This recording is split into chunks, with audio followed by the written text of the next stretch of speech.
ClassicGameRoom.com.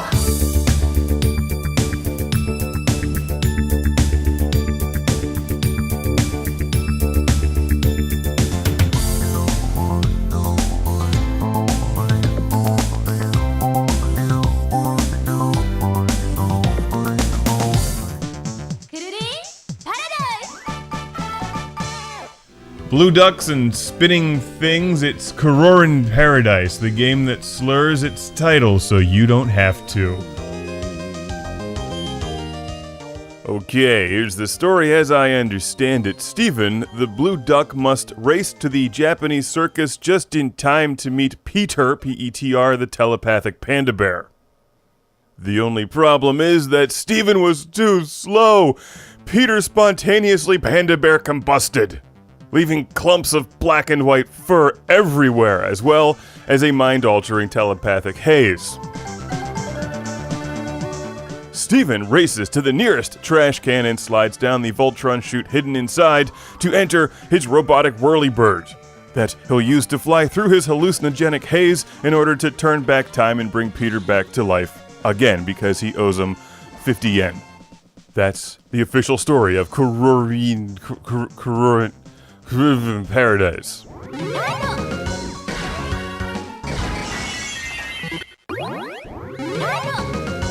Excuse me, I'd like to play KURURIN Paradise, the game that sounds like you're slurring, no matter how you say it. KURURIN Paradise, a Japanese release for the Game Boy Advance, and a terrific game, although initially I thought it was called KURURIN Paradise, because this was sent to the show by our friend Andrew from Philadelphia, Pennsylvania, whose handwriting is about as bad as mine is. KURURIN looked like Curvin. Way to go. It took me like 5 seconds to figure out what this game was called online. And just about as much time to figure out that I really enjoy it. So you're playing this little weird blue duck thing who's piloting a spinning straw through an acid trip. Sounds like a recipe for success, and it is, with relatively simple controls and clever gameplay. KURURIN Paradise is a Game Boy Advance release that you may want to import no matter where you are. There's no region encoding, and it's awesome. You'll want it.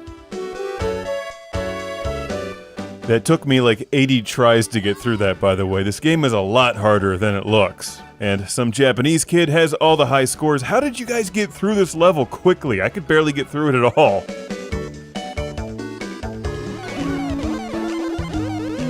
Yay, I'm a blue duck! What is going on in this game? I don't care. It's so good. You killed the blue duck!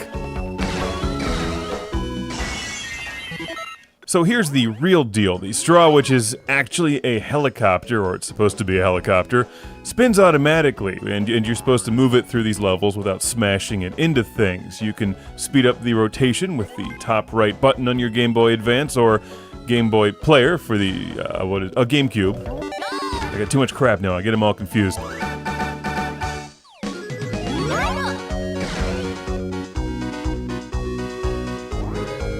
Holding the A or B button makes it speed along. You can hold both those buttons to make it go really fast, which definitely ensures you're going to crash into something.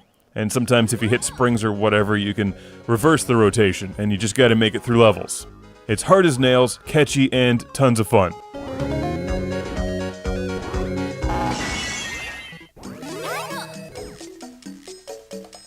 Here's a look at me playing it on the Game Boy Advance SP, where it plays very well with the D-pad and you rotate it with the top two buttons.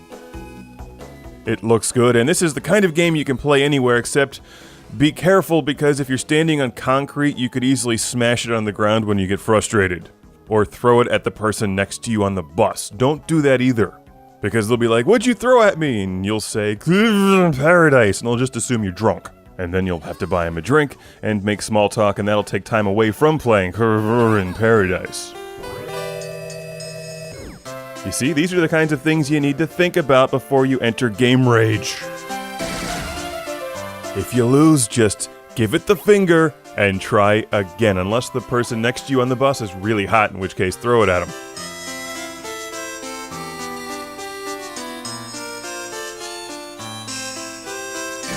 I don't know what kind of helicopter this thing is flying, or why a blue duck would even need a helicopter when ducks can fly on their own.